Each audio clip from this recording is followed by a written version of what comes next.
बिस्मिल्लाहिर्रहमानिर्रहीम अस्सलामु अलैकुम वरहमतुल्लाहि वबरकातुहू। मैं अब्दुल बासित दी बासित एजुकेशन प्लेटफॉर्म से एक बार फिर से आपको एक नए वीडियो में खुश आमदीद कहता हूँ। बेसिकली आज जो है या आज की वीडियो जो है वो किस चीज़ से मुंसलिक है, वो है कैलकुलस से रिलेटेड। ठीक है, कैलकुलस से रिलेटेड मतलब कुछ समझ नहीं आया। कैलकुलस से रिलेटेड इस तरह कि ये जो पूरी प्लेलिस्ट बनेगी, ये एक वीडियो नहीं बल्कि एक जो पूरी प्लेलिस्ट है वो कैलकुलस के ऊपर डिपेंड करते हैं। यानी कि कैलकुलस हमने इस पूरे प्लेलिस्ट में क्या कैलकुलस पढ़ना है। ठीक है, कैलकुलस मुश्किल लगता है बच्चों को, जो कि मुझे नहीं लगता कि होना चाहिए, क्योंकि मुझे ख़ुद भी पहले लगता था मुश्किल, लेकिन जब चीज़ों को समझा तो अल्हम्दुलिल्लाह वो चीज़ें आसान होना शुरू हो गई। तो कैलकुलस का वास्ता हमारा कैलकुलस से पड़ता है इंटरमीडिएट से, मैट्रिक लेवल से, मतलब कि इंटरमीडिएट से ही हम समझते हैं कैलकुलस नाम की भी एक चीज़ होती है। उससे पहले जो है नहीं पता था कैलकुलस एग्जैक्टली होता क्या है। ठीक है, अब कैलकुलस पढ़ना तो है भाई। यूनिवर्सिटी चले गए, इंटरमीडिएट किसी न किसी तरह क्लियर कर लिया, यूनिवर्सिटी चले गए, पहला कोर्स जो हमारा मैथमेटिक्स साइड का होगा वो होगा कैलकुलस का। यार ये तो बहुत दिन गलत हुआ। जिस चीज़ से हम जितना भागते थे वही चीज़ जो है हमारे शुरू के सेमेस्टर्स में आने लग गई, कैलकुलस।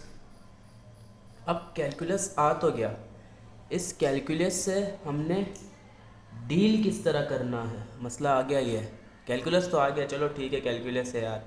अब ये कैलकुलस है क्या, इस कैलकुलस के साथ करना क्या है, इस कैलकुलस को क्यों पढ़ना है, ये सारे सवालों के जवाब आपको इस वीडियो में मिलेंगे।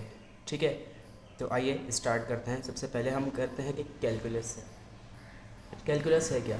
अगर हम सिंपल टर्म्स में कैलकुलस की डेफिनेशन लिखें, कैलकुलस जो है वो ब्रांच ऑफ मैथमेटिक्स है। ठीक है, मैंने लिख दिया भाई ये ब्रांच ऑफ मैथमेटिक्स।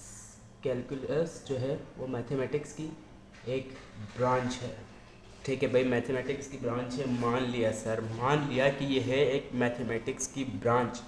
पर ये करता क्या है भाई, ब्रांच तो है ठीक है, पर ये करता क्या है, इसमें करना क्या है। ब्रांच ऑफ मैथमेटिक्स है that deals with the mathematics की ब्रांच है जो डील करती है। सर डील भी करती, डील करती है, वास्ता रखती है। इसका संबंध जिसे कहते हैं, वास्ता, इसका जो लगाव है वो किस चीज़ से, सर रेट ऑफ चेंज से है, रेट ऑफ चेंज से है। Calculus is the branch of mathematics that deals with the rate of change.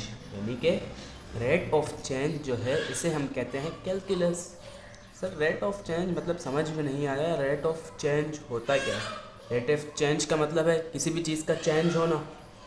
Sir change होना कैलकुलस मैथ में, अगर कोई चीज़ चेंज हो रही है, हमने फिज़िक्स में पढ़ा था कि भाई सॉलिड लिक्विड गैस, केमिस्ट्री वगैरह, साइंस वगैरह इनमें पढ़ा था, ठीक है, लेकिन ये चेंज मैथ में कैसे आ गई यार। बात तो ठीक है, पढ़ा था हमने सॉलिड लिक्विड में कन्वर्ट होता, लिक्विड गैस में गैस, इसमें वो उसमें वो पढ़ लिया था, लिक्विड सॉल्यूशन में ये सॉल्वेंट, सोल्यूट सॉल्वेंट, पता नहीं क्या क्या वो चीज़ें हमने पढ़ी हैं।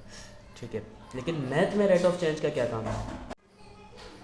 सर आपने बता दिया कि रेट ऑफ चेंज को हम कैलकुलस कहते हैं। ठीक है, अब क्या आप इसकी एक एग्जांपल दे देंगे, समझा देंगे भाई। रेट ऑफ चेंज का मतलब है किसी चीज़ का चेंज होना, किस रफ्तार से चेंज हो रहा है, क्या कर रहा है, वो चीज़ें हम देख लेते हैं। Rate of change is called calculus, जो कि मैथमेटिक्स की एक ब्रांच है। ठीक है, अब कोई चीज़ चेंज कैसे होती है वो हमने पता करना है। ठीक है, अब सबसे पहले हम देख लेते हैं चेंज होना। चेंज होना मतलब कि चेंज होना किस तरह, कोई बच्चा है वो बड़ा हो रहा है, चेंज हो रहा है ना, उसकी हाइट में चेंज आ रहा है, चेंज इन हाइट।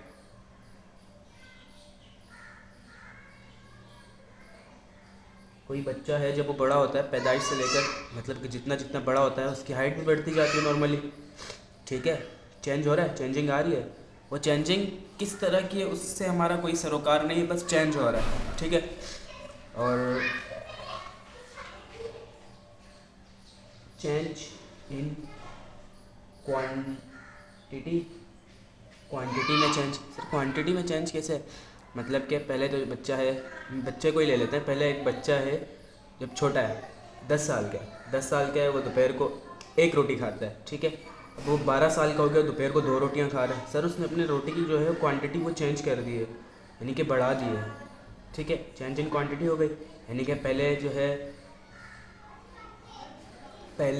है चीनी 100 रुपये का, या 100 रुपये की 2 किलो चीनी 100 रुपये के में मिल जाती है, ठीक है। अब 100 रुपये का 1 किलो चीनी है, ठीक है। चेंज इन क्वांटिटी होगी, मतलब पहले जो 100 रुपये देते थे तो हमें उससे 2 किलोग्राम चीनी जो है इजीली हम अवेल कर सकते थे। अब ऐसा नहीं है, अब 100 रुपये में सिर्फ हम 1 किलो चीनी ले सकते हैं, ठीक है। अब यहाँ देखो क्वांटिटी कम हो रही है, क्वांटिटी बढ़ नहीं रही है बल्कि क्वांटिटी कम हो रही है, पैसे वही हैं लेकिन क्वांटिटी में चेंज आ रहा है, ठीक है। अब चेंज इन प्राइस भी हो सकता है ना, पैसों से याद आया, चेंज इन प्राइस में भी चेंज आ सकता है। प्राइस में चेंज और कैलकुलस, हाँ भाई ये ताल्लुक नहीं है। डॉलर ले लेते हैं, पहले 60 रुपये का होता था, अब 260 265 इतने का है। डॉलर को छोड़ो, डॉलर को कौन देखे, अब पेट्रोल की बात कर लेते हैं जो हम अपने रेगुलर यानी कि डेली लाइफ में यूज़ करते हैं। पेट्रोल हम यूज़ करते थे, पहले 60 रुपये का लीटर था, 100 रुपये, 110, 120, 130 जितने का भी था, मतलब उसके रेट में चेंज आता रहता है। कभी 220 का लीटर हो जाता है, कभी 120, कभी 120 का तो खैर अभी नहीं होगा, लेकिन मतलब पहले किसी टाइम पे होता था। और रेट्स में चेंजिंग होते रहते हैं चीज़ों के, ठीक है। अगर आप न्यूज़ देखते हैं तो डेली आप देखेंगे कि सोने के रेट में चेंजिंग होती रहती है, मतलब कि कभी सोना कितने का होता है, कभी कितने का, अक्सर न्यूज़ में दिखा रहे होते हैं। तो मतलब अगर आप रेट ऑफ चेंज किसी भी तरह की बात करें तो वो जो है डायरेक्टली हिट करता है कैलकुलस को, ठीक है। जैसे कि चेंज इन बैंक बैलेंस, जो हमारा बैंक बैलेंस है Babu Rao, bank balance, change in bank balance हमारा इंक्रीज़ भी होता है और वो डिक्रीज़ भी होता है। मतलब जब सैलरी आती है तो बैंक बैलेंस इंक्रीज़, पैसे आते हैं, जब हम उसे इस्तेमाल करते जाते हैं तो आहिस्ता आहिस्ता क्या होता है, हमारा बैंक बैलेंस डिक्रीज़ होता है। तो इससे ये भी एक किस्म का चेंज ही है जो कैलकुलस जिसे डायरेक्टली डील करती है, ठीक है। ये तो चलो हो गया सर, कैलकुलस आपने बता दिया, हमें समझ आ गया। कैलकुलस पहले हमने पढ़ा भी होगा या नहीं भी पढ़ा होगा, उसका मतलब हमें नहीं पता था कि एग्जैक्टली कैलकुलस है क्या, बस पता है भाई मैथमेटिक्स है, कैलकुलस है, बस सही है, हमने पढ़ लिया। अब जब हम इसको तरीके से पढ़ेंगे तो इसको पढ़ने में हमें बोरियत महसूस नहीं होगी, ठीक है। ये सारी चीज़ें बताने का मकसद ये है कि जब हम इसे तरीके से किसी भी चीज़ को पढ़ते हैं तो उसको पढ़ने में हमें बोरियत महसूस नहीं होगी। हमें पता होगा कि भाई इसको पढ़ रहे हैं तो किस मकसद से पढ़ रहे हैं, क्यों पढ़ रहे हैं, ये है क्या जैसे हम पढ़ रहे हैं, मेन मकसद क्या है भाई, हम पढ़ रहे हैं ये है क्या, ठीक है। हमें पता चल गया कि रेट ऑफ चेंज जो है वो कैलकुलस है, ये बात समझ आ गई। अब सर कैलकुलस तो है, लेकिन कैलकुलस में हम मेजर पढ़ते क्या हैं, कैलकुलस किस चीज़ पर बेस करते हैं। कैलकुलस जो 2 मेजर कीज़ जो हैं कैलकुलस की वो क्या हैं, कैलकुलस की जो 2 मेजर कीज़ हैं जिसे हम कहते हैं चाबियाँ उर्दू ज़बान में, क्योंकि कोई भी ताला है वो चाबी के बगैर नहीं खुल सकता, ठीक है। कोई भी इमारत है वो पिलर्स के बगैर नहीं खड़ी हो सकती। इस तरह कैलकुलस के जो 2 मेन पिलर हैं वो हैं डेरिवेटिव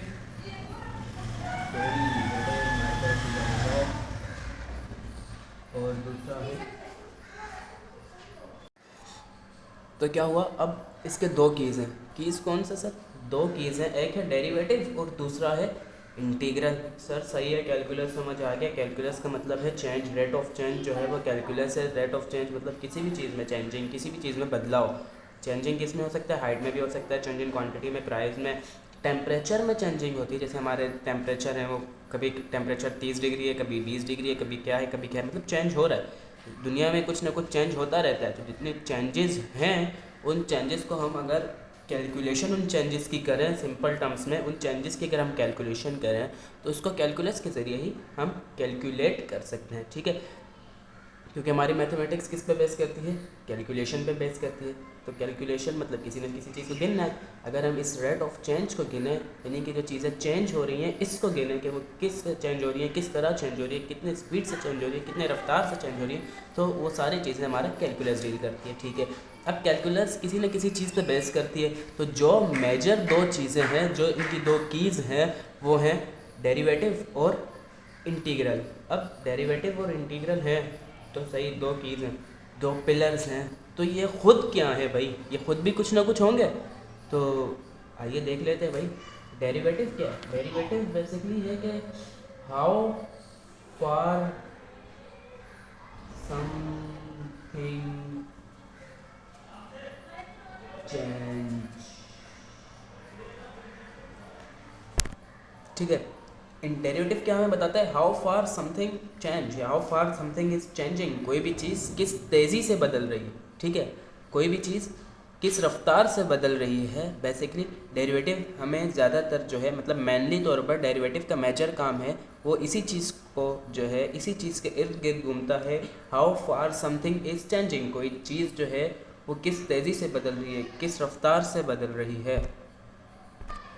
अगर आप इस पर गौर करें ना तो मतलब इसमें दो चीज़ें इस्तेमाल हो रही है। क्या, एक हो रहा है हाउ फार कितनी तेज़ी से, ठीक है, और दूसरा है चेंजिंग मतलब कि कितनी तेज़ी से बदल रही हैं। दो कीवर्ड्स हैं मेजर, हाउ फार और चेंजिंग। हमने पढ़ा होगा इंटर लेवल में या कहीं भी मतलब कि अपने बेसिक्स में कि भाई डेरिवेटिव का मतलब क्या है, डिवाइड करना, किसी चीज़ को तोड़ना, ठीक है, डिस्ट्रीब्यूट करना। तो इंटीग्रल जो है वो इसी चीज़ का उलट है, सही है। इंटीग्रल क्या है, इंटीग्रल है हाउ फार यानी कि कितनी जल्दी या कितनी तेज़ी से समथिंग इज़ एक्यूमुलेटिंग, या हाउ फार या हाउ मच इसे कहते हैं कि how much something is accumulating, यानी कि हाउ फार इसे हाउ मच कर देते हैं, समथिंग कोई भी चीज़, एक्यूमुलेटिंग कोई भी चीज़ कितनी जल्दी से जमा हो रही है, इकट्ठी हो रही है, ठीक है। अब मेरे पास जैसे कि मैं ले लूँ दोबारा कि कोई सर इसका एग्जांपल क्या होगा, जमा तो हो रहे हैं लेकिन क्या जमा हो रहे हैं, ठीक है।